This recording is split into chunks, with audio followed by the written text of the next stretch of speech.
You know, I want the challenge. I want more of a challenge. So that's where they get introduced to the vertical bow, the compound bow, or the traditional bow side of things. Because we see a lot of guys who went from super advanced technology compound bows back to traditional bows. Yeah. Because of the challenge. Oh, 100%. Like I think we talked about it last episode. I shoot trad stuff all the time at home, you know. But I'll tell you, one thing I forgot to mention is that I've seen before, and this was pretty prevalent with some of friends of mine that I had up in Indiana. They started with conventional archery tackle and then made the swap over to crossbows. Interesting. Well, this is what kind of makes me a little bit frustrated with the kind of like my anti-crossbow argument was, you know, talking to these guys about like, hey, why are you getting into the crossbow thing? And their response was, well, it's easier, and I can take these 100+ yard shots, and you know, all these reasons. And it's like,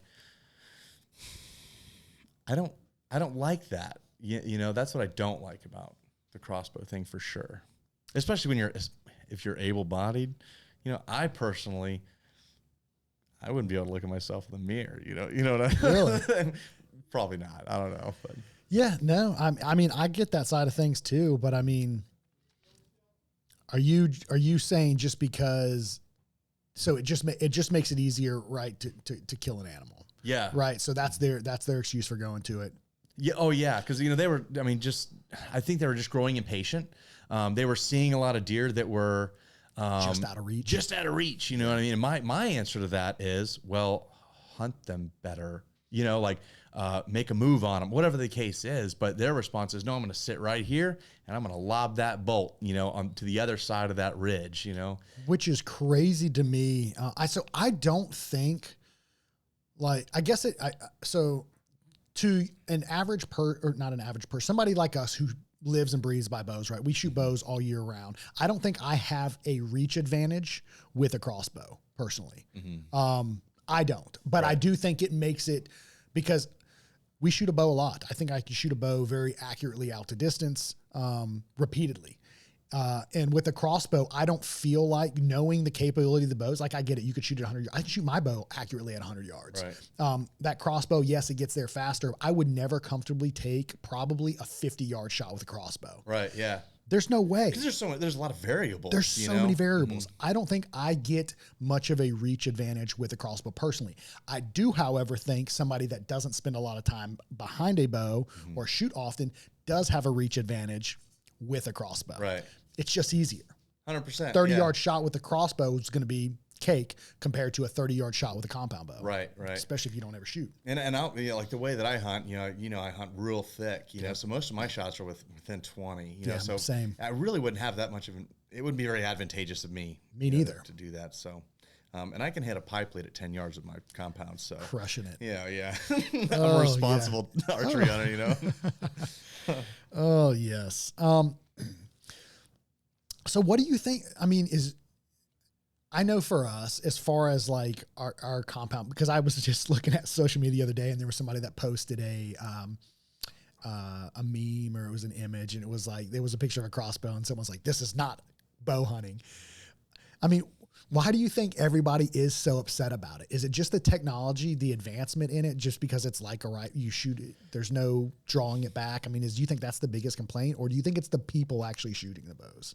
Ooh, probably the first one. Yeah. I think a lot of bow hunters get really frustrated, and I see their point, you know, because it's kind of my point too sometimes, that it's like it's just not the same, you know what I mean? There's not that it doesn't take the effort to become proficient in it as you know, conventional archery tackle, you know. So yeah, I think that's the big thing. Yeah. So do you think?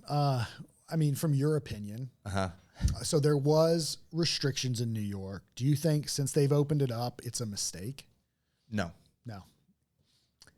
I don't And feel yes. good about that. Like, I don't feel good with that answer, but I say no because I know there's somebody in New York somewhere that would really benefit from this, and it's gonna provide them the opportunity to get in the woods that otherwise they never would. And you know what? If that impacts one person, then so be it. You know, that's my opinion. So, yeah, I think I'm on board with that. there's going to be some people that don't like that, which I would just encourage people to be more open-minded about it. Right.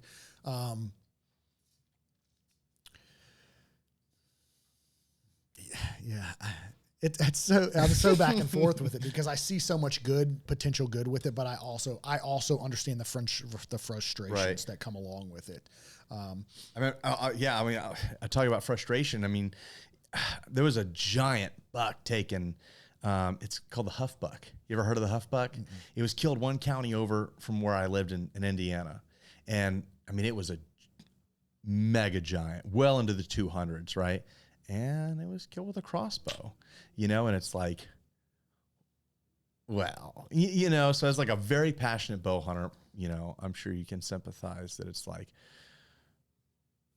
that's frustrating. It is frustrating because it's like, golly, it would be way cooler if you killed it with either a compound or trad or whatever the case is. The trad guys are saying every time they see something with a compound bow, they're like, psh, yeah, that would be try really cool. it. Try it with a stick and string. I'm with you, man. It's hard. Yeah, I know. It's hard. You got to be a talented individual. I need a little bit of an advantage, which.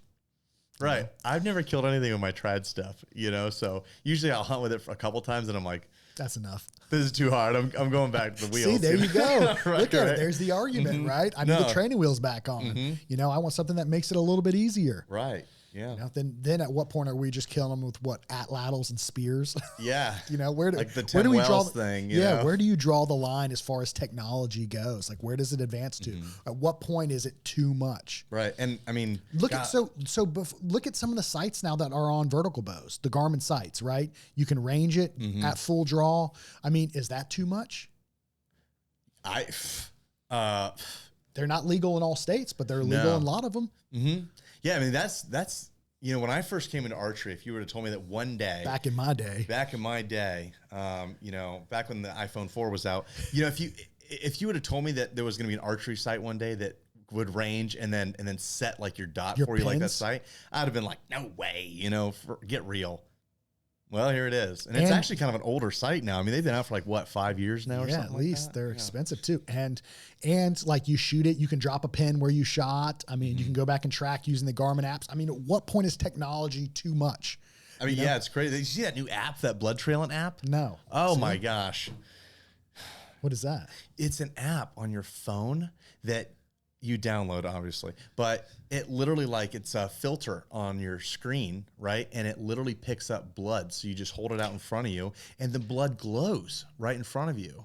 It's crazy. So that's exactly what I'm talking about. Right. So there's the argument. Mm-hmm.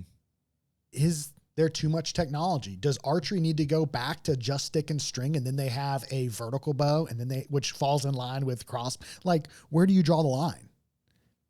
I mean, we're talking about sites that are self-ranging. Mm-hmm. We're talking about apps that you can track blood. You got apps for, weather mapping. Right. I mean, we have drones recovering deer. Thermal drones recovering deer. Which I think is kind of cool, but It is, but it's another step, right? I mean, there's good with it, but there's also bad that gets used with it. Like anything else, right? With good comes the bad. Right.